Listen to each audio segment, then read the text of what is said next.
Si han estado con nosotros por algún tiempo, ustedes ya sabrán o se han dado cuenta que nuestra tendencia, al que algunas veces cambia, es predicar a través de libros de la Biblia. La Biblia es un libro que su palabra Biblia significa compilación de libros y son 66 de ellos, así es que tenemos mucho que predicar. ¿Se siguen viniendo? Seguimos predicando libros de la Biblia, pero en particular este verano hemos estado hablando acerca del mandato global, de la experiencia de ir, y Damaris es uno de las muchas entrevistas que hemos hecho y celebraciones que hemos hecho como iglesia. Tenemos una entrevista más que hacer en estos próximos domingos, que la vamos a hacer, y concluir nuestra serie en el libro de Daniel. Si por alguna razón se han perdido parte de la película, algún domingo no han estado aquí o están visitando por primera vez, segunda vez, cualquiera que sea el caso, tenemos en el sobre, no en el sobre, pero en el volante que se les dio, tenemos obviamente las páginas de internet donde encuentran toda esa información. Al abrirlo, al final de la página de la hoja donde están las rayas, está una página de internet donde ponemos todos estos materiales ahí. ¿Por qué? Parte de ello, y otra vez trato de hacer lo mejor que puedo en esto, pero a veces siento que bombardeo con mucha información. La Biblia es un libro muy extenso y muy profundo, así es que no sé de qué otra manera hacer la comunicación de la palabra de Dios sin perdernos absolutamente de lo que está hablando la Biblia. Hablando de eso, quiero que recuerden esto, porque esta es la esencia de la serie y lo que hemos hecho. El punto de la serie, el punto de este verano, el punto de ir, el punto de conforme vamos, la razón por la que vamos es porque Dios es soberano. Es el mensaje que predicamos. Obviamente lo hemos encarnado de diferentes maneras, desde un campamento de béisbol a través en Alemania, donde tuvimos algunos de nuestros jóvenes ir a España, por ejemplo. México obviamente es un país que se visita de diferentes ámbitos, y ahora Guatemala, por ejemplo. En fin, estamos hablando de diferentes aspectos donde la centralidad del mensaje de lo que hacemos es hablar de que Dios es soberano. Esa soberanía, el libro de Daniel la ha reflejado a través de lo que viene siendo el epicentro del libro, que es el capítulo 7, versículos 13 y 14. Yo sé que les pedí que fueran al 6, quédense en el 6 por un momento, solamente vean esto, porque esto es la centralidad del libro. ¿Qué significa ello? Que todo el libro de Daniel, toda la profecía que Daniel comenta, enseña, habla, reprende y comparte, está basada en el tema central. Este es el filtro por el cual procesamos todo Daniel, de que él tuvo una visión en la noche, donde he aquí de la gloria de Dios en el contexto de lo que es lo radiante de Dios, las nubes del cielo, venía uno como hijo de hombre. En otras palabras, es la experiencia de ver a Cristo venir, el cual viene y se aproxima ¿a quién? Al Padre, al anciano de días. Y en ese encuentro entre el Padre y el Hijo es donde nos beneficiamos, porque en eso aunque esto es profecía y esto es cientos de años antes de la venida de Cristo, es obvio que hoy en día, como tenemos la Biblia en su totalidad, podemos verlo a través de un espejo retrovisor, y entendemos que este encuentro lo que hace es que nos proclama, nos enseña de que ese Hijo de hombre que es Cristo le fue dado ¿qué cosa? Le fue dado dominio, le fue dado gloria y le fue dado reino. Este mensaje de Daniel es crucial porque como hijos de Dios en este tiempo, como el pueblo de Dios, que es el pueblo de Israel, lo que sintieron, y no solamente sintieron, pero habían perdido, es el dominio, gloria y reino. ¿Cómo lo sé esto? Porque si ustedes recuerdan la historia y se van un poquito en la historia del pueblo de Israel, unas cuantas años hacia atrás, y digo unos cuantos, pero cientos de años atrás, encontramos la gloria, el dominio y el reino de Israel como nación en su cúspide. En inglés es la palabra summit. Están en lo más alto, que es el reinado de la monarquía unida a través de un rey llamado Saúl, eventualmente un rey llamado David y eventualmente su hijo llamado Salomón. Ese tiempo en la historia de Israel es el tiempo en el cual hay gloria, hay dominio. Es el tiempo que el pueblo de Israel, que ahora que están en cautividad, ahora que hay desolación, es exactamente lo opuesto, anhelan regresar ahí. Anhelan a esos tiempos de gloria, de esos tiempos en el cual ellos están pidiendo eso. Entonces, lo que hace Dios es que en lugar de suplirles lo que ellos pensaban que necesitaban, que era la restauración del reino, la gloria y el dominio, Él se la da al Hijo. Y se la da al Hijo porque a través del Hijo, observen esto, a través del Hijo es que en la soberanía del Hijo, en el reinado del Hijo, es que todos los pueblos, no nada más Israel, eso es extremadamente importante, todos los pueblos, todas las naciones y todas las lenguas, incluyendo a Guatemala, obviamente, pensando en Damaris, de lo que ha hecho, ¿qué es lo que van a hacer? En inglés es la palabra worship, que es adoración o servicio. Y una vez más, esto es extremadamente importante. La realidad es que el concepto de servir o de adorar a Dios sola y exclusivamente le pertenece a aquellos que son salvos. Y ser salvo significa que en tu vida, en mi vida, en tu hogar, en mi hogar, en la iglesia, en el mundo, en las naciones, ¿quién domina? ¿Quién tiene el dominio? Cristo. Eso es lo que significa salvación. Salvación no significa que tu dominio, que tu gloria, que tu reino, que tu reputación, que tus finanzas, que tu salud es mejorada o restaurada. Dios permita que eso suceda y Dios permita que los problemas que estás pasando el Señor te saque adelante, pero esa no es el cristianismo. El cristianismo es la proclamación, la presentación, la encarnación del dominio, la gloria, la majestad y el reino ¿de quién? De Cristo, porque cuando eso sucede es que tú y yo tenemos la habilidad de hacer ¿qué cosa? De servirle a Dios. Y es irónico esto porque trágicamente el mensaje que hoy escuchamos por todos lados entre iglesias es que si tú le sirves, Él va a restaurar tu dominio. Si tú le sirves, si tú diezmas, si tú das, si tú vienes, Él va a darte ¿qué cosa? Una mejor vida, un mejor eso. Ese no es el evangelio. Eso no es, sí, la centralidad del evangelio es que Él es rey, Él es soberano y tú y yo ¿qué hacemos?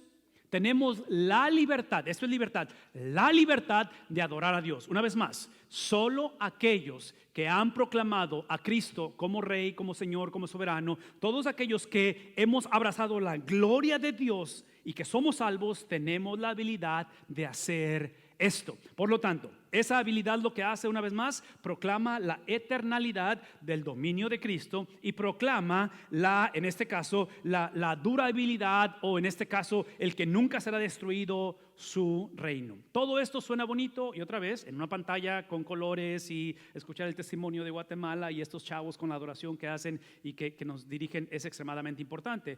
Pero si eres parte de la generación de Daniel o si eres Daniel o su pueblo, su audiencia, esto no tiene sentido. ¿Por qué? Porque la perspectiva de estos judíos y del mundo en general es que si tú estás en calamidad, en sufrimiento, en desolación, si estás viviendo la tragedia en la vida, cualquiera que sea, físicamente, emocionalmente, moralmente, si estás viviendo una situación en la cual literalmente estás como en una situación donde estás nada más sobreviviendo y batallas porque hay depresión o que sea, ¿sí? Lo que sucede es que el Dios al que tú adoras es débil, te está venciendo la tentación.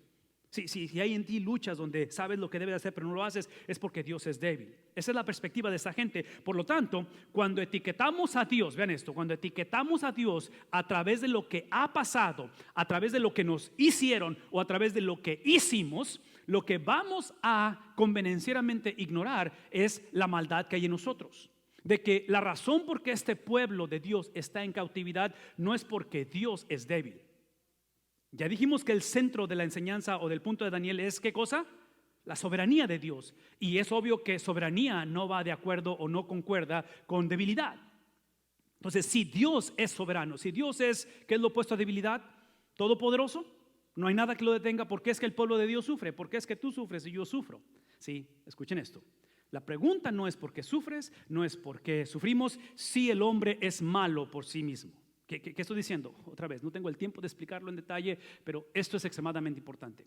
Si el punto de partida de la conversación en tu vida y en mi vida, cómo creamos a los hijos, cómo lidiamos con las situaciones de la vida, es de que nosotros somos buenos por naturaleza.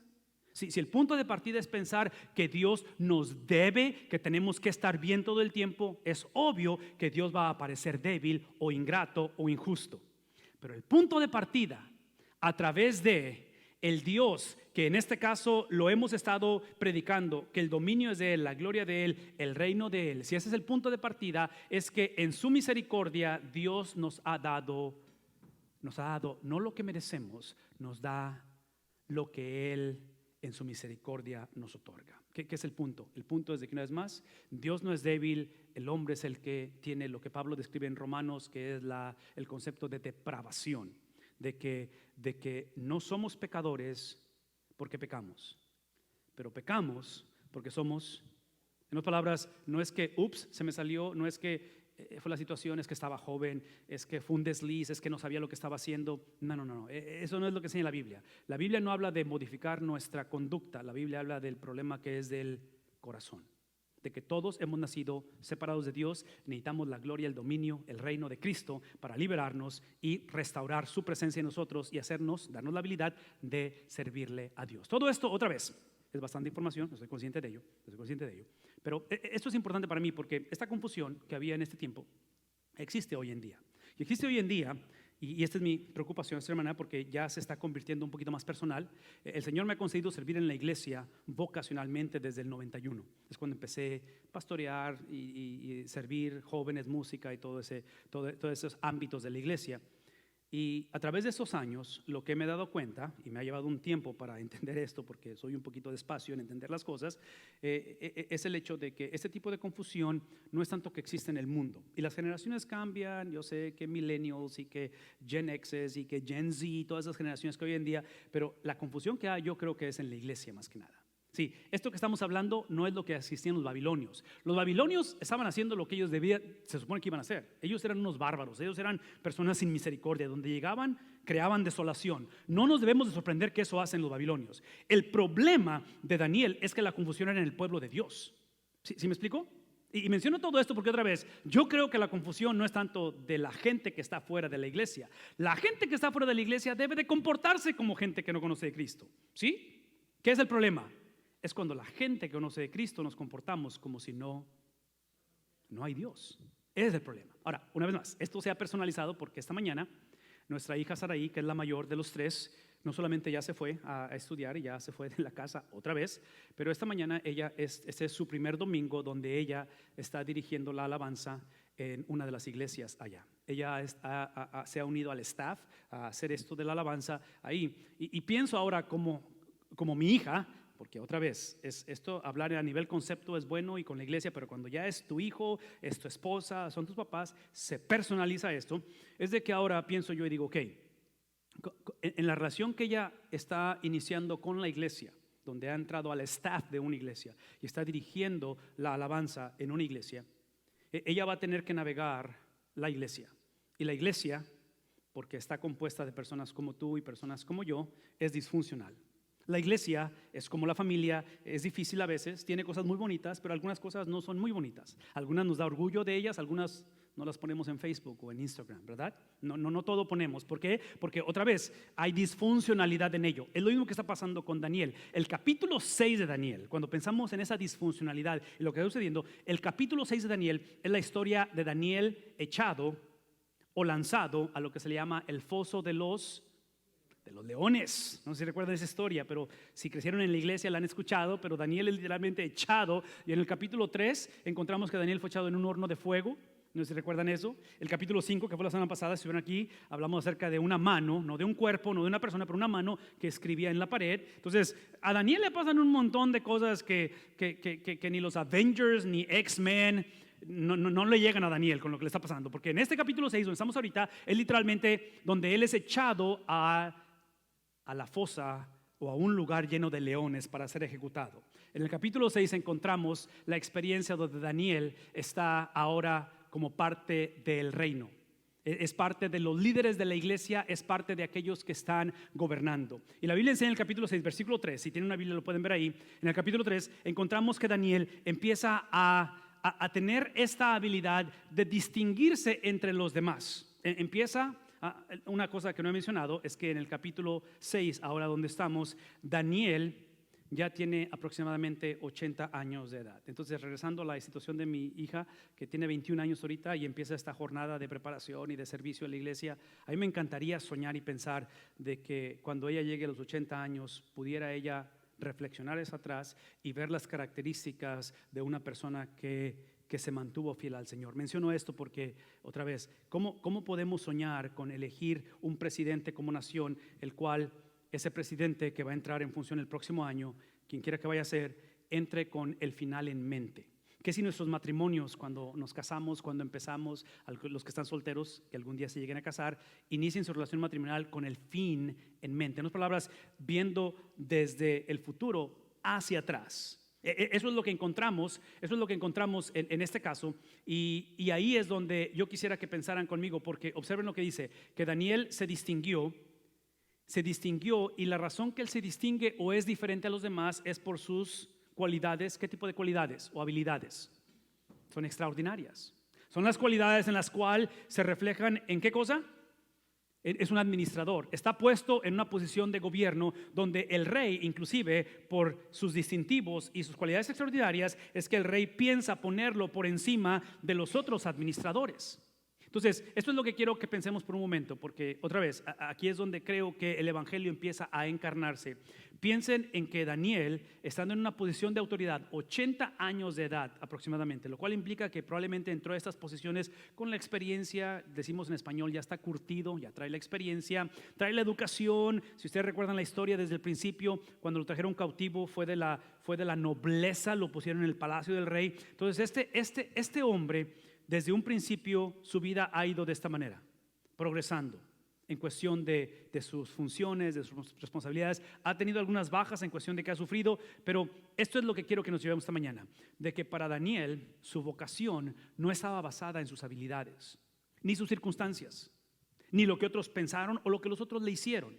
Su vocación, su llamado, la razón por qué Daniel va a tomar su próximo respiro, la razón por la cual Daniel se levantaba en la mañana y se acostaba en la noche, la razón por la cual Daniel existe aún en un mundo caótico, es porque él entendió que el llamado de aquella persona que ama a Cristo es vivir en similitud a ese Cristo. De que en este caso no es simplemente tratar lo mejor que podamos, corregir nuestros errores, aprender del pasado, eventualmente morir e ir ¿a dónde? Ir al cielo. Eso se le llama en inglés moralistic deism. Es la mentalidad de que hay un Dios, entonces no negamos que Dios existe, pero realmente Dios existe para ayudarnos en momentos difíciles. Nosotros, una vez más, sé que no soy perfecto, tengo unos errores por ahí y tal vez no quiero poner todo en Facebook porque hay cosas que me avergüenzan, pero ya soy perdonado. Entonces Dios existe, Él me ayuda y eventualmente vamos al cielo. Eso no es el evangelio. Eso es moralismo, eso es nada más alguien que trata de corregir su conducta. El evangelio es que la razón por la cual existimos, fuimos creados, fuimos traídos, ahorita acabamos de cantar de que desde el vientre de mi madre, de que Dios me escogió, es para caminar en similitud a Cristo. ¿Qué implica ello? Implica que una vez más, que en el caso de Daniel, esa similitud es que las distinciones que hay en él, los distintivos que hay en él, las cualidades extraordinarias que le dan cierta influencia en el mundo, existen. Aunque no le quito nada a Daniel, existen para que sus distintivos, sus cualidades, ¿qué hacen? Incrementan ¿a quién? A Cristo. Entonces, cuando Daniel ejerce su liderazgo como, en este caso, como administrador, cuando la gente ve sus cualidades y cuando gente ve sus distintivos, es con el propósito de que vean, véame tantito, es de que vean la mente ¿de quién? De Cristo, el hablar de Cristo, el sentir de Cristo y, estamos por verlo, la conducta de Cristo. Entonces traduzcan esto en la vida de sus hijos, de mis hijos, de nuestros nietos, traduzcan esto en lo que hacemos de domingo, de lunes a viernes en el trabajo. Imagínense una generación de hijos que regresan a la escuela o ya regresaron o están por regresar, en la cual todo lo que son es para la proclamación de la similitud a Cristo. Todo esto obviamente va a ser puesto en el contexto de iglesia para nosotros porque, observen esto, a nivel de iglesia, la iglesia es el reflejo de la familia. Entonces, personas que entendemos que la vocación, la razón que nos casamos o estamos solteros o solteros otra vez, la razón por la cual hacemos lo que hacemos es literalmente para entender que ya sea en la vida de iglesia o en la vida de familia, el liderazgo tiene que ser un liderazgo que sea literalmente fusionado, de que no hay distinción en la vida personal o privada con la vida pública. Y estoy hablando usando estos términos porque obviamente somos una iglesia y todos tenemos una familia. ¿Qué es mi punto? Ese es el punto, Parte de la confusión de la iglesia hoy en día, y eso estoy convencido porque es una lucha para mí, no estoy diciendo porque las otras iglesias están mal y yo estoy bien, otros pastores están mal y yo estoy bien, no. La lucha que yo tengo, que ustedes tienen y que todos tenemos como iglesia, es que típicamente, eso es lo que decimos, en la cuestión de mi matrimonio, de mis finanzas, cómo estoy criando a los hijos, esa es mi vida personal. No tienen que meterse ustedes. Pero en cuestión de iglesia, obviamente como pastor, mi trabajo es compartir la palabra de Dios, visitar, orar por la gente. Sí, esa no es la perspectiva de Dios. La perspectiva de Dios es que aquel que califica para dirigir su hogar, califica para dirigir, ¿qué cosa? Véame tantito. Sobre todo para los que tenemos el privilegio de tener hijos solteros que eventualmente se van a casar, si nuestros hijos están siendo novios o novias de personas que no tienen un buen liderazgo en el hogar, si sus familias son disfuncionales, la cual todas son, ¿verdad? ¿No es cierto? Si vemos otra vez, como el capítulo 5, la escritura en la pared, ¿han escuchado esa frase de que you see the writing on the wall? Estás viendo que la suegra se le va el avión de repente y estás viendo que hay drama y estás viendo, sí, y no estoy hablando de una relación perfecta, es simplemente que cuando nos casemos y cuando formemos los hogares no nos quejemos, porque era obvio, ya está, ¿sí me explico? Traducción. Esta es para que lo apunten. Si tu relación de noviazgo requiere consejería matrimonial, probablemente es una señal de que no se deben de casar. ¿Sí? Si hay drama, en otras palabras, el noviazgo se supone que es la relación, es la parte más padre de la vida, ¿no es cierto? Y para mí es bien difícil ver jóvenes, señoritas, solteros, en noviazgo, que se tratan y se golpean, en fin, otra vez, esto no es una consejería matrimonial, simplemente estoy diciendo que a nivel de iglesia, una vez más, las personas que liderean la iglesia deben de ser personas que liderean bien su, ¿qué cosa? Su hogar. ¿Por qué? Una vez más, porque el punto de la dirección del hogar, la dirección de la iglesia, ¿cuál es el punto? Si la similitud a Cristo no se está viviendo a nivel privado, personal, no se va a vivir a nivel público. Ahora traduzcan esto porque esto es extremadamente importante. Ahora traduzcan esto entre la iglesia y el gobierno o el Estado. Y sueñen conmigo donde tenemos iglesias y gobiernos que a través de hombres y mujeres como nosotros estamos redescubriendo la razón por qué existimos. Daniel, en el contexto de sufrimiento, de desolación, en el contexto de idolatría, y estoy hablando del pueblo de Dios, no estoy hablando de los babilonios, en el contexto donde literalmente hay confusión, Daniel retoma la conversación de que la razón por la cual él existe, tiene habilidades distintivos, tiene lo que Dios le ha dado, es para determinar, para retomar el propósito. Véanme tantito, el propósito de la iglesia y el propósito del gobierno, aunque son diferentes sus propósitos, quien creó esos propósitos es Dios. Véame. Y la razón por qué fueron dados esos propósitos es porque la iglesia y el gobierno o el Estado existen para proclamar la majestad, la gloria de Dios. Esa es la razón. A nivel gobierno, obviamente, el reto, y lo he dicho muchas veces y lo voy a decir una vez más, el reto del gobierno es que hoy en día el gobierno no quiere separación de gobierno e iglesia, quiere separación de gobierno y Dios. Ese es el problema de nuestra cultura hoy en día. Pero voy a argumentar este punto, porque no estoy aquí para ver la paja en el gobierno y no ver la viga en la iglesia. ¿Será posible que muchas de las veces el propósito de la iglesia se ha perdido? ¿Será posible que en el caso como Daniel y muchos otros, viviendo en un momento de dificultad, hemos cuestionado y dicho, bueno, me pasa lo que me pasa porque Dios es débil, porque Dios, o la clásica, algo hice en mi juventud, algo hice y por eso me está pasando? ¿Sí me explico? O sea, entramos en esta cuestión del karma. ¿Saben lo que es el karma? ¿Sí? De que empezamos a procesar la vida de acuerdo a las circunstancias. Daniel usa la disfuncionalidad de su contexto para que a nivel pueblo de Dios, como a nivel gobierno, el cual es un gobierno que no es temeroso de Dios, él lo usa para describir el propósito de Dios. ¿Cómo lo sé eso? Porque los administradores que están a la par con él, los sátrapas, empezaron a buscar algún motivo para acusar a Daniel ¿de qué cosa? No de su mala teología, no de la manera en que pensaba, es de la manera en que actuaba. ¿Por qué? Porque una vez más, nuestra conducta es el reflejo de nuestro carácter. Lo que hacemos, cómo nos comportamos, en otras palabras, una vez más, iglesia, familia, lo que hacemos en la vida pública es el producto de la vida privada. Entonces están buscando manera de cómo acusarle con la manera en que se conduce, de tal manera que dice cómo conduce los negocios del reino. Mas sin embargo, esta es la palabra extremadamente importante, mas sin embargo, dice, no encontraron de qué acusarlo, porque, ¿cuál es la razón? Porque estaba lejos de ser, aparentemente en este tiempo la corrupción era normativa. ¿Sucede eso en nuestros días? O negligente. Pero lo opuesto a la corrupción es que Daniel era un hombre. ¿Qué tipo de hombre era? Entonces, una vez más, yo tengo 2 hijas, tengo un varón, y sueñen conmigo, sueñen con nuestras hijas casarse con un varón, el cual lejos está de ser. Sueñen con nuestros hijos ser los varones que van a ser dignos de. ¿Se pueden imaginar de eso? Se puede imaginar una generación de jóvenes, de niños, de adultos que regresan a la escuela este año y la razón por la cual son conocidos. Y al final del año escolar, al final de nuestros matrimonios, al final de nuestro tiempo sobre la faz de la tierra, no fuimos conocidos necesariamente por nuestra teología y doctrina, lo cual es importante que la conozcamos, qué creemos y los principios que tenemos, pero fue de cómo hicimos el manejo, la administración, de tal manera que la manera en que nos conducimos es que dejamos el concepto de lo que es lo opuesto a corrupción y lo que es en este caso una persona digna de confianza. En este contexto es donde entonces dicen ellos, la conclusión es esta, los cuales trataban de acusarlo, es de que nunca encontraremos nada de qué acusar a Daniel en su conducta. Por lo tanto, a menos de que sea algo relacionado con qué cosa. Es el punto.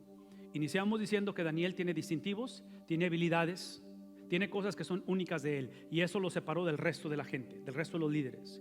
Lo tratan de acusar, no hay nada de ello, y dicen la única manera de acusarlo es, y esto no lo están diciendo, pero yo lo estoy implicando, ¿okay? Ese es, como dice luego, esto es harina de mi costal, en ese sentido. Lo que está diciendo, lo que está implicando es esto: la única manera, no podemos tocar o atacar a Daniel, no lo podemos hacer, porque el hombre es una persona que está por encima de lo que es corrupción, no hay, es un hombre de integridad. Pero lo que vamos a hacer es que, como la meta de Daniel es similitud a Cristo, eso implica que el aval, ¿saben lo que es un aval? Un cosigner. Su cosigner, su aval es Dios. Cuando tu vida, mi matrimonio, nuestros hijos, su motor de arranque, la razón por qué existimos es caminar en similitud a Cristo, Dios se hace responsable de todo lo que nos pasa. Eso es todo lo que están tratando de decir. Entonces, lo que están tratando de hacer estos hombres para lastimar a Daniel es lidiar con el aval de él, es atacar sus principios, su moralidad, su generosidad. Y es ahí donde encontramos en este caso a un Daniel, el cual es confrontado con un grupo de personas que su estrategia es actuar con la autoridad que tienen. Y Daniel, la manera en que refleja su centralidad en Cristo es que él actúa con la autoridad de la cual está él debajo de. Una vez más, sueñen conmigo un año escolar en el cual las aulas de clase, jóvenes que vieron los videos, Damaris que viene a compartir, a trabajar con más muchachos universitarios o solteros jóvenes. Imagínense con una generación no con autoridad, no tanto con conocimiento, aunque lo tenemos, no tanto con influencia la que tenemos, no por el hecho de estar en el país en el cual estamos grandemente bendecidos, lo cual no pedimos disculpas por ser bendecidos, pero imagínense con una generación en la cual la autoridad que tenemos se le caracteriza porque está debajo de. Sueñen con un matrimonio en el cual nuestros esposos, nuestras esposas, sí, actúan con autoridad, pero autoridad que está por debajo de ¿quién? De la autoridad suprema. Por lo tanto, observen esto, es cuando Daniel finalmente, ¿qué pasa con Daniel? Si recuerdan que les dije que cuando similitud a Cristo incluye ¿quién es el aval? Si entendemos lo que es un aval, aval es cuando tú compras un carro, tu crédito no está muy bueno, alguien tiene que firmar por ti, de tal manera que si por alguna razón no das el pago al carro, ¿quién se hace responsable por los pagos? El aval. Entonces traduzcan eso en la vida.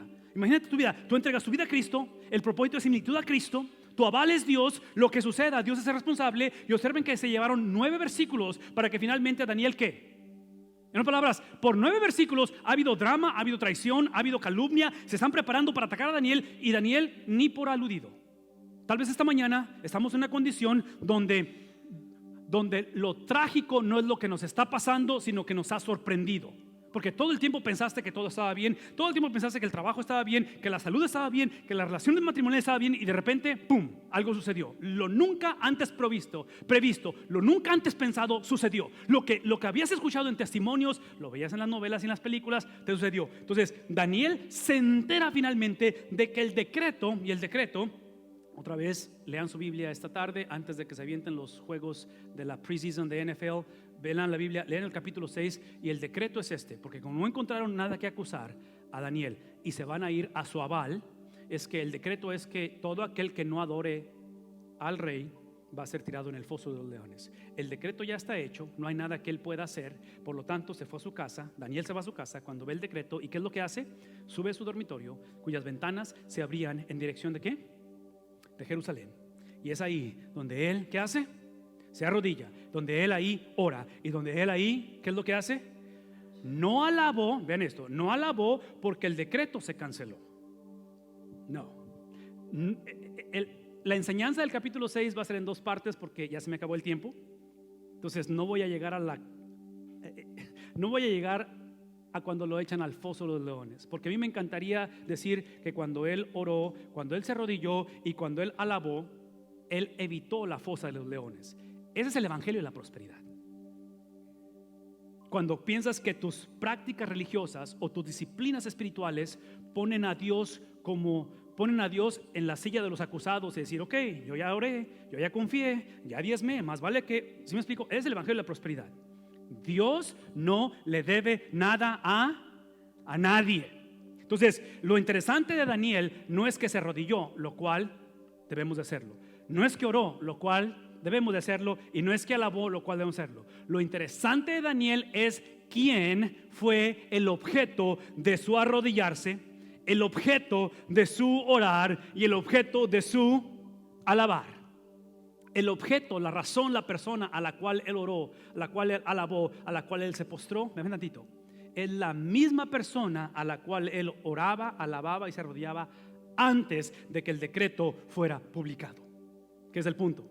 El punto aquí es este: es de que la recomendación esta mañana, si Dios es soberano y toda rodilla se va a doblar, si Dios es soberano y toda lengua va a confesar que Cristo es el Señor, mi invitación, la invitación de Daniel, es de que antes que recibamos las noticias, aprendamos que lo importante no es tanto orar, lo cual lo es. Lo importante no es tanto arrodillarse, lo cual lo es. Lo importante es el engrandecimiento del objeto del Dios al cual alabamos. El ejemplo supremo de esto es el huerto Getsemaní, la noche que Cristo va a ser crucificado.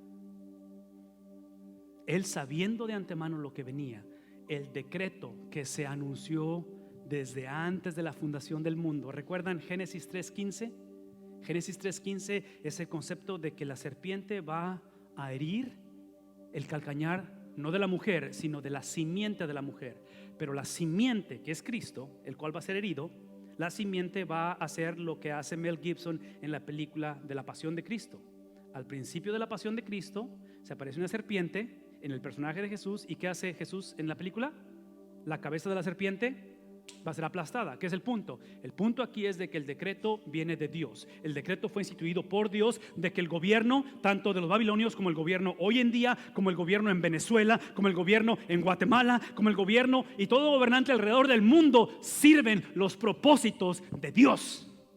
No estoy implicando que entendemos por qué pasa lo que pasa. No estoy implicando que Dios se goza cuando alguien es tirado en la fosa de los leones. No estoy diciendo eso, porque no estoy pidiendo ni diciendo que es bueno que suframos. Todo lo que estoy diciendo es de que Cristo, estando en la condición en la cual su obediencia le lleva a un momento en el cual, observen esto, en la cual está en el aposento alto con sus discípulos, incluyendo aquel que le iba a traicionar, incluyendo aquel que le iba a dudar, incluyendo aquel que lo iba a negar, incluyendo a todos, que todos sin excepción van a traicionar a Cristo. Sí, es ahí donde Él no solamente toma la copa, toma el pan y les dice: este es el nuevo pacto que es dado a través de mí, mi sangre, mi cuerpo. Pero es el mismo Cristo que toma un contenedor de agua, toma una toalla, y ¿qué es lo que hace? Va alrededor de la mesa lavando los pies de los discípulos, porque el día va a llegar en tu vida que el decreto va a ser llevado, que ese decreto va a afectarte a ti, va a afectar a tus hijos, va a afectar a las generaciones que todavía no existen. Y en ese momento, en situaciones y en condiciones nunca antes pensadas o vistas, tenemos que hacer lo que hacíamos antes: arrodillarnos, orar y alabar y engrandecer la presencia de Dios, que Cristo eventualmente dice: Padre, si es posible, que pase de mí esta copa, pero no mi voluntad, sino la tuya. Estando en la cruz, Él dice: Padre, perdónalos porque no saben lo que hacen. Estando en la cruz, su humanidad sale al flote y dice: ¿por qué me has desamparado? Estando en la cruz, Cristo hace lo que aparentaba ser irreversible, y Él dice: consumado es. La muerte de Cristo nos da la habilidad esta mañana de experimentar vida